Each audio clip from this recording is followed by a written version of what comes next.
Buenas tardes, profesor y compañeros. Mi grupo está conformado por María José Angarita, Eduardo Ortiz, Jorge Humberto Seat y mi persona Melissa Vergara. Nosotros en el siguiente video les vamos a hablar sobre las clases sociales y cultura. Iniciaremos dando una breve definición de qué son las clases sociales, pues se comprende por clase social los distintos grupos humanos que en una sociedad determinada se estratifican, dependiendo de sus condiciones sociales y económicas, lo cual lo distingue de las demás clases sociales que ya existen. Estas condiciones también tienen que ver con su posición dentro de la pirámide del consumo, pues normalmente las clases sociales no son grupos cerrados, sino que existe una movilidad de clases que permite el acceso y descenso de la pirámide jerárquica de la sociedad. Pero también se acusa una cierta resistencia en las clases sociales superiores ante el acceso repentino de quienes no consideran como iguales sociales. Actualmente en la sociedad del consumo existen tres grandes clases sociales. Estas se distinguen por su poder adquisitivo y su rol dentro de las dinámicas financieras y productivas del capitalismo. Hablamos de la clase alta, la clase media y la clase baja. La clase alta es la más poderosa, es la que acumula el mayor porcentaje del poder económico. Estos suelen ser dueños de empresas, propiedades, terratenientes, herederos de familias adineradas, cuya posición de prestigio les permite tener una vida de comodidades, educación y oportunidades. Seguimos con la clase media. Esta clase intermedia, cuyos límites son más difusos, agrupa desde trabajadores profesionales, pequeños propietarios y la pequeña clase de comerciantes. Estos aspiran a incrementar su estatus y a diferenciarse de la clase baja. Suelen clasificarse en clase media baja, clase media y clase media alta. Esto de acuerdo a sus ingresos económicos y estilo de vida. Y por último, tenemos la clase baja, la clase obrera, trabajadora, desposeída, que no poseen propiedades ni capitales y deben trabajar para subsistir sin demasiadas oportunidades educativas o de desarrollo personal. Es lo que comúnmente llamamos pobres. También son clase baja los sectores más vulnerables económicamente, quienes viven en zonas marginales o incluso indigentes y sectores improductivos. Muy buenas tardes, compañeros y profesor. Yo les voy a hablar acerca de la influencia de las clases sociales en el consumidor, más adelante de la medición de la clase social y por último de la segmentación de las clases sociales. Bueno, para empezar, podemos decir que la clase social es una forma de estratificación social en la cual un grupo de individuos comparten una característica en común que los vincula socioeconómicamente y además es una de las variables que muchas empresas utilizan para la segmentación de mercados, ya que mediante la clasificación por clases sociales podemos identificar patrones de comportamiento de grupos de consumidores.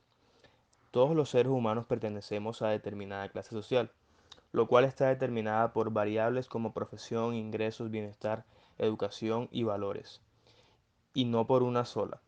De igual forma, las personas a lo largo de su vida pueden cambiar de clase social, aunque esto variaría de acuerdo con la rigidez de la estratificación global de cada sociedad.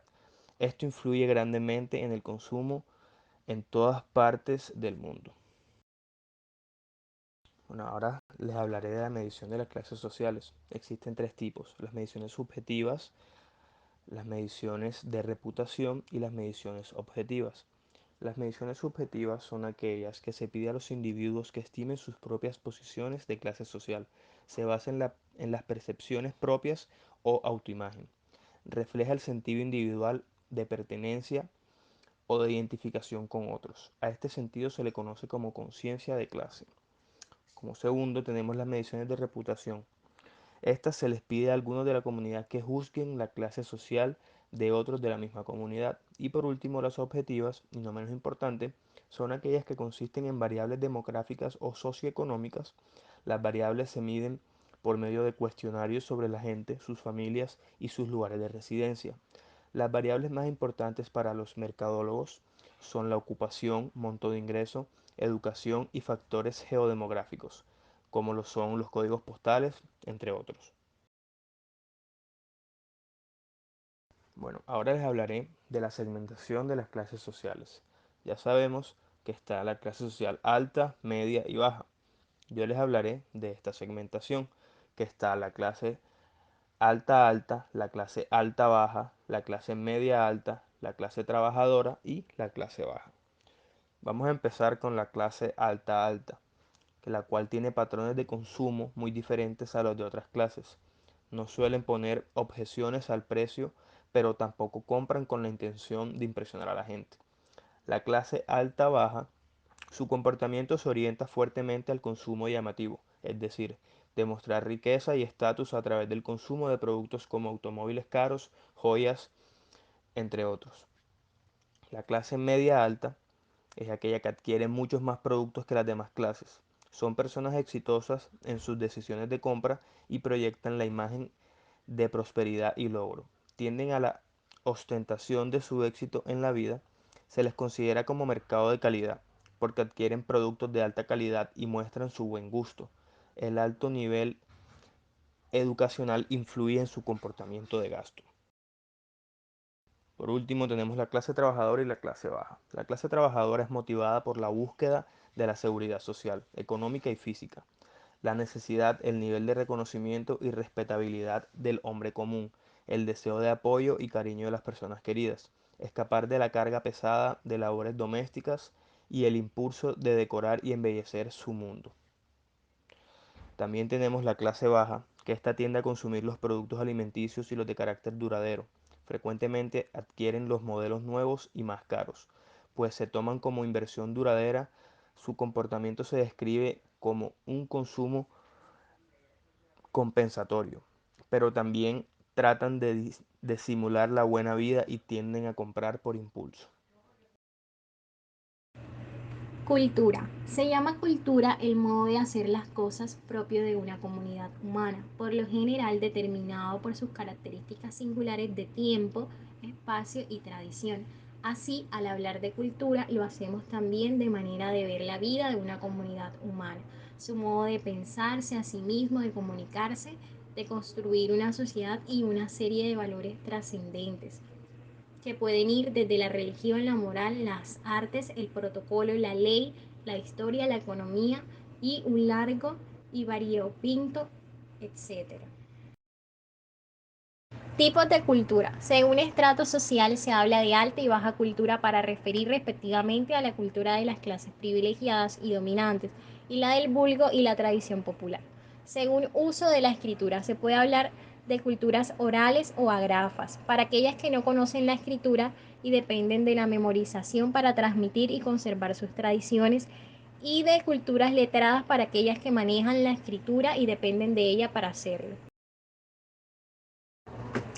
Según estado de desarrollo histórico, dependiendo del lugar que ocupe en el transcurso de la historia humana, es posible hablar de culturas primitivas o originarias, aquellas con que inició la humanidad, culturas nómadas, errantes de cazadores y recolectores, culturas agrícolas, aquellas centradas en la vida del agro, culturas urbanas propias de la ciudad o culturas industriales posteriores a la revolución industrial y su cambio de valores. Según su religión, es posible también dividir las culturas en base a su raíz religiosa, la cual determinó históricamente su rango de valores y su normativa moral y ética. Así se habla de cultura cristiana, islámica o musulmana, o cultura judaica.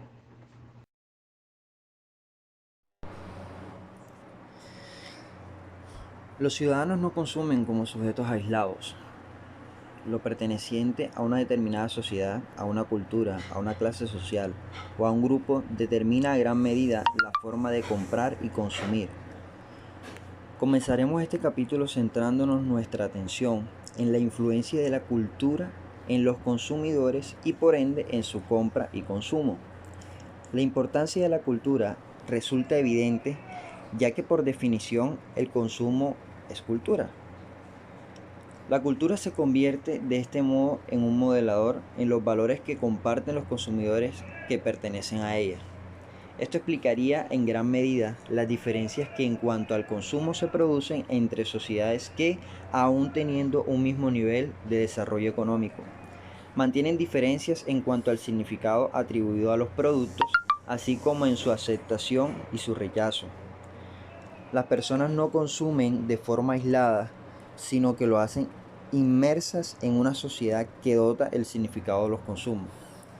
Diferencias que existen entre distintas culturas a la hora de interpretar los productos. El dar sentido al consumo y desarrollar pautas de estas compras. Estos estudios permiten comprender las diferencias que en cuanto al consumo se producen entre sociedades que, aún teniendo un mismo nivel de desarrollo económico, mantienen diferencias en cuanto al significado atribuido de los productos, así como en su aceptación y en su rechazo. Los procesos de internacionalización de las empresas enfatizan mucho, además de la necesidad de conocer esta realidad cultural diferente, y es que cualquier empresa que desea ampliar su ámbito geográfico de actuación debe en mayor o menor medida plantearse un análisis de las diferencias culturales entre sus mercados.